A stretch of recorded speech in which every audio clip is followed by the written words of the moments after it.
Hello students, in today's lecture number 20, we shall discuss a relation between EMF, internal resistance and terminal potential difference. इससे पहले वाले lecture में हमने जाना कि EMF क्या होता है, इंटरनल रेजिस्टेंस क्या होता है, टर्मिनल पोटेंशियल डिफरेंस क्या होता है। भाई सेल की बात की थी। सेल एक स्ट्रक्चर है जिसमें दो इलेक्ट्रोड्स होते हैं जो कि किसी मेटल के हो सकते हैं, प्लेट हो सकती है, एक पॉजिटिव होता है एक नेगेटिव होता है। उससे एक्सटर्नल रजिस्टर आर जोड़ करके एक्सटर्नल सर्किट जोड़ा जाता है, कंप्लीट किया जाता है। तो हमने फिर ये सेल के बारे में इंटरनल रेजिस्टेंस की बात की। उस सेल के अंदर एक सॉल्यूशन होता है जिसको इलेक्ट्रोलाइटिक सॉल्यूशन कहते हैं। उस सॉल्यूशन का नेचर अलग अलग सेल में अलग अलग होता है। तो उस सॉल्यूशन के द्वारा करंट के फ्लो को जो रेजिस्टेंस ऑफर होता है उसे हम सेल का इंटरनल रेजिस्टेंस कहते हैं। स्मॉल आर से रिप्रेजेंट करते हैं, ओम इसका यूनिट है। Internal resistance of a cell nature of electrolyte पर डिपेंड करता है, नेचर ऑफ इलेक्ट्रोड्स पर डिपेंड करता है। एरिया ऑफ इलेक्ट्रोड्स कितना इलेक्ट्रोलाइटिक सॉल्यूशन के अंदर डूबा हुआ है उस एरिया के इन्वर्सली प्रोपोर्शनल होता है कौन, इंटरनल रेजिस्टेंस। और इसके अलावा इलेक्ट्रोड्स के बीच का जो डिस्टेंस है उसके डायरेक्टली प्रोपोर्शनल होता है इंटरनल रेजिस्टेंस। ज़्यादा डिस्टेंस तो ज़्यादा रेजिस्टेंस, कम डिस्टेंस तो कम रेजिस्टेंस होता है। नेचर ऑफ इलेक्ट्रोलाइट पर डिपेंड करता है, कंसंट्रेशन ऑफ इलेक्ट्रोलाइट पर डिपेंड करता है कि ज़्यादा कंसंट्रेशन का है तो ज़्यादा इंटरनल रेजिस्टेंस होगा, कम कंसंट्रेशन है तो कम इंटरनल रेजिस्टेंस होगा। इसके अलावा टेम्परेचर ऑफ इलेक्ट्रोलाइटिक सॉल्यूशन पर भी इंटरनल रेजिस्टेंस डिपेंड करता है। टेम्परेचर के इन्वर्सली प्रोपोर्शनल होता है। टेम्परेचर ज़्यादा है इलेक्ट्रोलाइटिक सॉल्यूशन का तो इंटरनल रेजिस्टेंस कम होगा, और यदि टेम्परेचर कम है तो इलेक्ट्रोलाइटिक सॉल्यूशन का इंटरनल रेजिस्टेंस ज़्यादा होगा। ये हमने बात की थी इंटरनल रेजिस्टेंस की। फिर हमने ईएमएफ की बात की थी। ईएमएफ जो कि कतई भी इलेक्ट्रोमोटिव फोर्स नहीं है, फुल फॉर्म हालांकि इसका इलेक्ट्रोमोटिव फोर्स है लेकिन ये फोर्स नहीं है। इसका ईएमएफ नाम केवल पुराने समय में हिस्टोरिकल टाइम में दे दिया गया था क्योंकि उस समय ये पूरी तरह समझा नहीं जा सकता था, तो उस समय दे दिया गया था। But it is not a kind of force, it is the potential difference between the electrodes of a cell when cell is not in use. जब सेल यूज में नहीं है तो सेल के दोनों इलेक्ट्रोड्स के बीच का जो पोटेंशियल डिफरेंस है उसे ईएमएफ कहते हैं। और जब सेल यूज में होता है यानी सेल से जब करंट ड्रॉ किया जाता है तो उस समय सेल के दोनों इलेक्ट्रोड्स के बीच का जो पोटेंशियल डिफरेंस है वो टर्मिनल पोटेंशियल डिफरेंस कहलाता है। ये ईएमएफ का यूनिट भी वोल्ट होता है, टर्मिनल पोटेंशियल डिफरेंस का यूनिट भी वोल्ट होता है। आज हम जानेंगे कि ईएमएफ, इंटरनल रेजिस्टेंस और पोटेंशियल वी के बीच क्या, टर्मिनल पोटेंशियल डिफरेंस बी के बीच क्या रिलेशन होता है। तो इसे समझने के लिए, इस रिलेशन को निकालने के लिए मैंने एक सर्किट अज्यूम किया है। यहाँ पर एक सेल लिया है जिसका ईएमएफ ई है और इसका टर्मिनल पोटेंशियल डिफरेंस बी है। क्योंकि सेल क्लोज्ड सर्किट में है, सेल से करंट ड्रॉ हो रहा है, कितना करंट फ्लो हो रहा है, आई, ये सेल से जा रहा है और ये एक्सटर्नल रजिस्टर है और इस सेल का ये इंटरनल रेजिस्टेंस है। तो की क्लोज है तो सर्किट क्लोज है, तो इस वजह से सर्किट से, सेल से करंट ड्रॉ किया जा रहा है। इसलिए सेल के पॉजिटिव और नेगेटिव टर्मिनल के बीच जो पोटेंशियल डिफरेंस होगा वो उसका टर्मिनल पोटेंशियल डिफरेंस होगा, और सेल का अपना ईएमएफ भी है। ठीक है, अब हमें देखिए ध्यान रखना, मैं केस कौन सा ले रहा हूँ, current is being drawn from the cell, ये केस लेकर के चल रहा हूँ अभी। इस केस का ध्यान रखना, current is being drawn from the cell, ऐसा सर्किट मैंने बनाया है जिसमें सेल से करंट ड्रॉ हो रहा है। तो ऐसे केस के लिए जो ईएमएफ होगा, ईएमएफ जो होगा वो किसके बराबर होगा भाई, आर के अक्रॉस कितना पोटेंशियल डिफरेंस ड्रॉप हो रहा है और इस इंटरनल रेजिस्टेंस के अक्रॉस कितना पोटेंशियल ड्रॉप हो रहा है। आर के अक्रॉस भी होगा, कैपिटल आर के अक्रॉस, एक्सटर्नल रजिस्टर के अक्रॉस, और स्मॉल आर के अक्रॉस भी होगा, इंटरनल रेजिस्टेंस के अक्रॉस।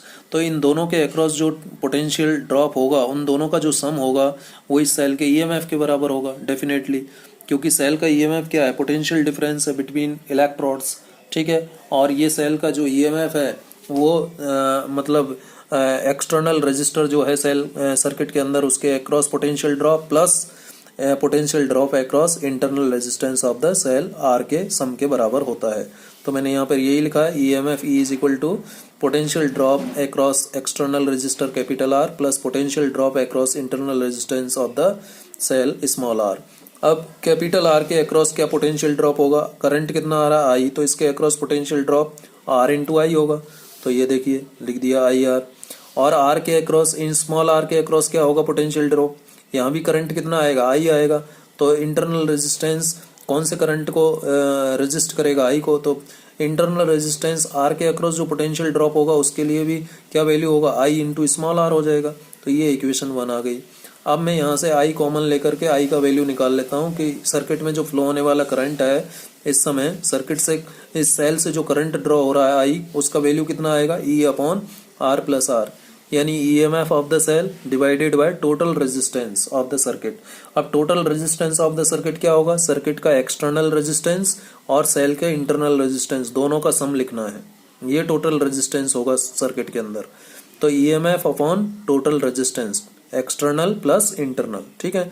अब इसमें ओम्स लॉ का मैं यूज करूं तो वी, ये जो आई इंटू कैपिटल आर है ये क्या है, वी के बराबर है, टर्मिनल पोटेंशियल डिफरेंस है, तो E is equal to V plus I R आ जाएगा, यानी ईएमएफ बराबर terminal potential difference plus potential drop across internal resistance होता है।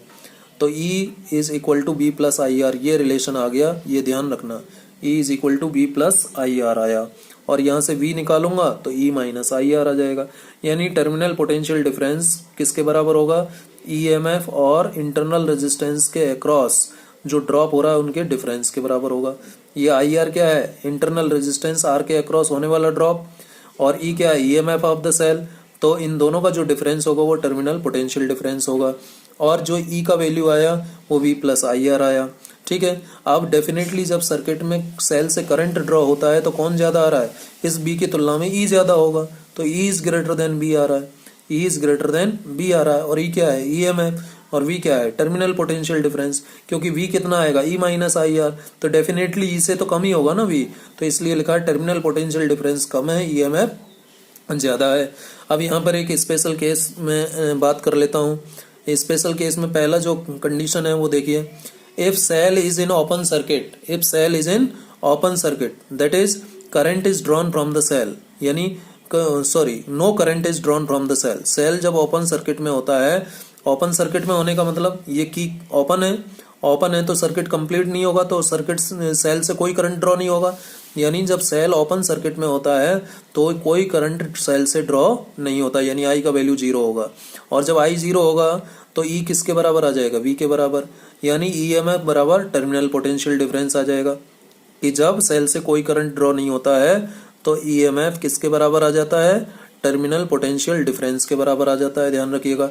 लेकिन जब सेल से करंट ड्रॉ होता है तो ईएमएफ बड़ा आता है, ज्यादा आता है, किससे, टर्मिनल पोटेंशियल डिफरेंस से, जब सेल से करंट ड्रॉ होता है, और जब सेल से करंट ड्रॉ नहीं होता है तो दोनों बराबर आते हैं। अब तीसरा केस और लेते हैं जो कि इंपॉर्टेंट है, क्या है, if cell is charging by an external source, यानी सेल से करंट ड्रॉ नहीं हो रहा है लेकिन सेल को करंट मिल रहा है किसी एक्सटर्नल सोर्स से। भाई रिचार्जेबल सेल भी तो आते हैं जिनको चार्ज किया जा सकता है, अब उनको जब चार्ज करते हैं किसी बैटरी से, कोई सोर्स ऑफ एनर्जी से जोड़ करके जब उसको चार्ज करते हैं, तो जब सेल चार्ज होता है बाय एन एक्सटर्नल सोर्स, तो उस केस में E is equal to B plus I का वैल्यू क्या हो जाएगा, माइनस आई, क्योंकि चार्जिंग में करंट, जो करंट ड्रॉ होता है सेल से उसके अपोजिट डायरेक्शन में फ्लो होगा।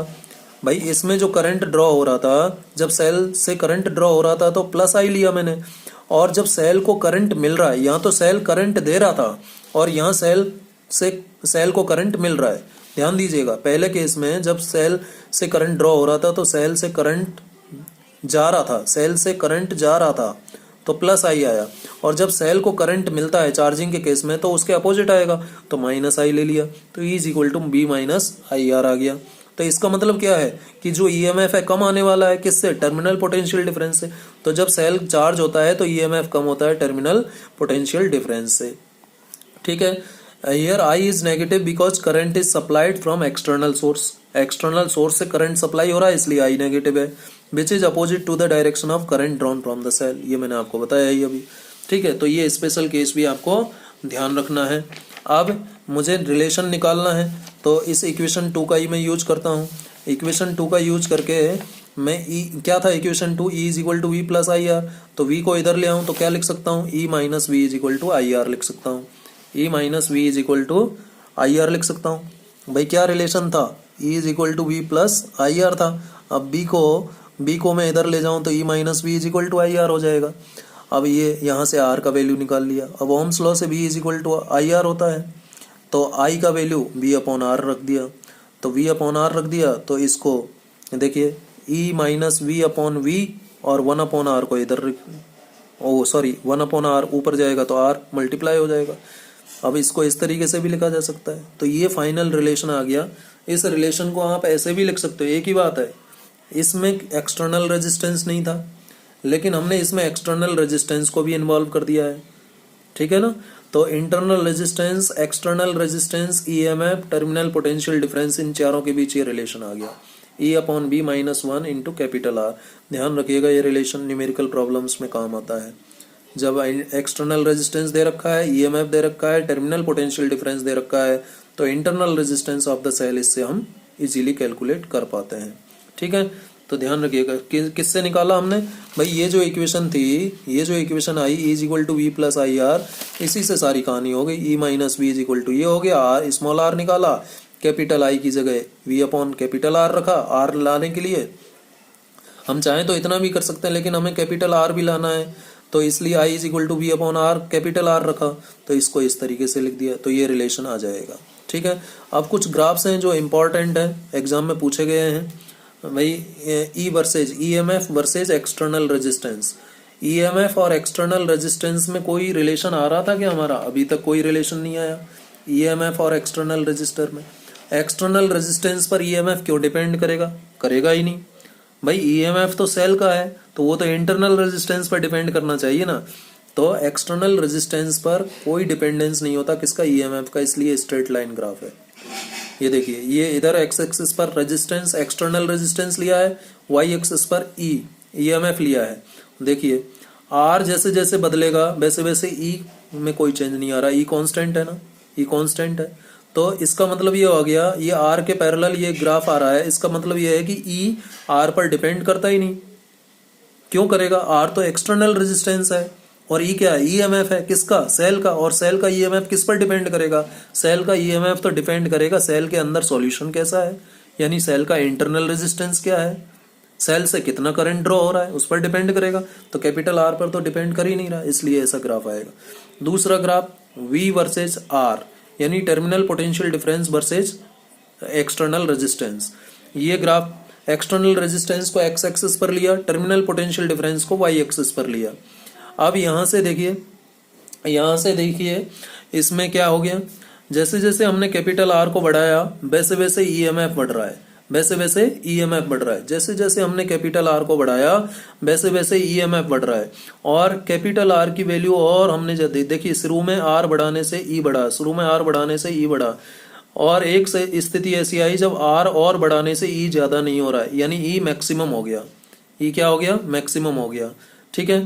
तो इसमें ध्यान रखना कि जब V और R में ग्राफ करते हैं तो R बढ़ाने से B बढ़ता है, ठीक है। और एक पर्टिकुलर लिमिट के बाद R बढ़ाने से V का वैल्यू कांस्टेंट हो जाता है, सैचुरेट हो जाता है, मैक्सिमम हो जाता है, ठीक है। क्लियर है?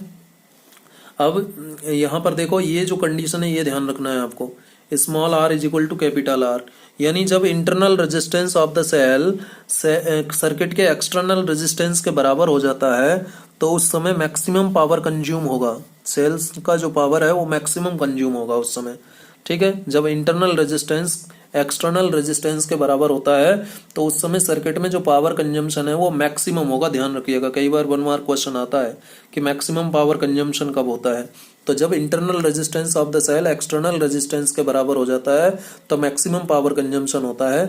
अब देखिए ये रिलेशन हमने निकाला था, R is equal to E upon B minus 1 into capital R. अब स्मॉल r की वैल्यू कैपिटल R रखो, ये रख दी, R से R कैंसिल हो जाएगा, ये आ जाएगा, और E अपॉन वी इज इक्वल टू 2 आ जाएगा इसको सॉल्व करने से, यानी V बराबर क्या आ गया? E/2 आ गया, V बराबर E/2 आ गया। यानी जब small r is equal to capital R होगा तो जो टर्मिनल पोटेंशियल डिफरेंस है वो सेल के ईएमएफ का आधा हो जाता है, सेल के ईएमएफ का आधा हो जाता है। ध्यान रखना कि cell terminal potential difference cell के ईएमएफ का आधा कब होता है? जब एक्सटर्नल रेजिस्टेंस और इंटरनल रेजिस्टेंस बराबर होते हैं। और जब एक्सटर्नल रेजिस्टेंस जीरो होगा, जब एक्सटर्नल रेजिस्टेंस जीरो होता है तो करंट जीरो होगा, R जीरो है तो करंट क्या होगा? करंट लार्ज होगा। R जीरो है तो करंट लार्ज होगा, और करंट लार्ज होने का मतलब B जीरो आ जाएगा। भाई R जीरो है तो V जीरो आएगा कि नहीं आएगा? V बराबर 0 आएगा। यहाँ देखिए जब R का वैल्यू 0 है तो V क्या आ रहा है, 0 आ रहा है। R का वैल्यू 0 है तो V का वैल्यू क्या आ रहा है, 0 आ रहा है। ठीक है, V बराबर IR से, V बराबर IR से इसको समझा जा सकता है, V बराबर RI, इससे समझा जा सकता है किसको, इसको। R बराबर 0 रखो तो V 0 आ जाएगा, और R इन्फिनिटी रखो तो V तो मैक्सिमम आएगा। R इन्फिनिटी यानी इन्फिनिटी का मतलब वेरी लार्ज होता है, तो V भी वेरी लार्ज हो जाएगा, यानी कि वेरी लार्ज किसके बराबर हो जाएगा, E के बराबर हो जाएगा। क्योंकि इस समय करंट क्या हो जाएगा, 0 हो जाएगा। जब R इन्फिनिटी होगा, वेरी लार्ज होगा, तो करंट तो नेग्लिजिबल हो जाएगा सर्किट में। ठीक है, तो उस समय टर्मिनल पोटेंशियल डिफरेंस और ईएमएफ बराबर हो जाएंगे। ठीक है, ये दूसरा ग्राफ था। तीसरा ग्राफ भी आप ध्यान रखिएगा। तीसरा ग्राफ क्या है कि V versus I, terminal potential difference versus electric current. तो देखो E बराबर क्या था हमारा, V प्लस आई आर, ये था। तो इससे हमने V is equal to E minus I R लिख दिया। ठीक है, और इसको V I minus I R को पहले लिख लिया, ऐसे लिख दिया, और थोड़ा लिख लो इसको, माइनस आर को मैं पहले लिखूं I प्लस E। अब ये इक्वेशन कैसा हो गया, एक स्ट्रेट लाइन के जैसा हो गया, y is equal to M X plus C. ये स्ट्रेट लाइन इक्वेशन होता है, स्ट्रेट लाइन इक्वेशन होता है, स्ट्रेट लाइन इक्वेशन। इसमें m स्लोप है, m की जगह कौन है, माइनस आर, यानी इसका स्लोप क्या होगा, माइनस आर होगा। तो I एक्स एक्सिस पर लिया है, V हमने y एक्सिस पर लिया है, तो ग्राफ कैसा आएगा, स्ट्रेट लाइन आएगा। ठीक है, जिसका स्लोप कैसा है, नेगेटिव। एक ऐसी स्ट्रेट लाइन आएगा जिसका स्लोप नेगेटिव है, क्योंकि जब करंट मिनिमम होगा, जब करंट मिनिमम होगा, I 0 होगा तो V बराबर E होगा। तो देखिए जब I 0 है, I 0 है तो V बराबर E है या नहीं है, यहाँ E आएगा ना, V बराबर E हो जाएगा जब I 0 है तो। और जब I मैक्सिमम है, I मैक्सिमम है तो B मिनिमम हो जाएगा। जब I को मैक्सिमम करोगे तो माइनस है ना, I मैक्सिमम होगा तो ये कुछ कम हो रहा है ना, तो V क्या हो जाएगा, मिनिमम हो जाएगा, V मिनिमम हो गया। ठीक है, तो ये तीनों ग्राफ भी आपको ध्यान रखने हैं, बहुत ही इंपॉर्टेंट ग्राफ हैं जो आपको आगे काम आने वाले हैं। अब दो इंपॉर्टेंट पॉइंट और ध्यान रखिए आप। Internal resistance of dry cell is much greater और higher than the common electrolytic cell. Dry cells आप देखते ही हो, जानते हो, ड्राई सेल खरीद के भी लाते हैं, घड़ी वगैरह में डालते हैं। ठीक है, पहले तो रेडियो में डालते थे, टॉर्च में डालते हैं, अब ड्राई सेल्स हैं। ठीक है, ड्राई सेल्स का जो इंटरनल रेजिस्टेंस है यानी R, ड्राई सेल्स का इंटरनल रेजिस्टेंस ज्यादा होता है किसकी कंपैरिजन में, इलेक्ट्रोलाइटिक सेल के कंपैरिजन में। ध्यान रखना इस बात को, ये जस्ट एक फैक्ट है, ध्यान रखना पड़ेगा आपको। अब मैक्सिमम करंट जो सेल से ड्रॉ हो सकता है, कितना मैक्सिमम करंट कोई सेल ड्रॉ कर सकता है, तो जब R का वैल्यू 0 होगा, एक्सटर्नल रेजिस्टेंस का वैल्यू 0 होगा, तो I का वैल्यू क्या आ जाएगा, ये आ जाएगा। इतना मैक्सिमम करंट किसी भी सेल से ड्रॉ किया जा सकता है। यानी एक सेल जिसका EMF 5 वोल्ट है, इंटरनल रेजिस्टेंस 2 ओम है, यदि EMF एक सेल का 5 वोल्ट है और इंटरनल रेजिस्टेंस 2 ओम है, तो कितना मैक्सिमम करंट उस सेल से ड्रॉ किया जाएगा, 5/2 यानी 2.5 एम्पियर। इतना मैक्सिमम करंट उससे ड्रॉ किया जा सकता है। ठीक है, यानी मैक्सिमम करंट जो ड्रॉ होगा किसी भी सेल से, वो EMF और इंटरनल रेजिस्टेंस के रेशो के बराबर होगा, क्योंकि उस समय एक्सटर्नल रेजिस्टेंस का वैल्यू 0 हो जाएगा, तो R 0 होने पर ये आ जाएगा, ये ध्यान रखिएगा। However in most cells the maximum allowed current, जितने भी मैक्सिमम सेल्स हैं उनमें जो मैक्सिमम अलाउड करंट है वो इससे कम ही रखा जाता है। अगर इससे ज्यादा रख देंगे मैक्सिमम करंट को, तो सेल क्या हो जाएगा, परमानेंटली डैमेज हो जाएगा।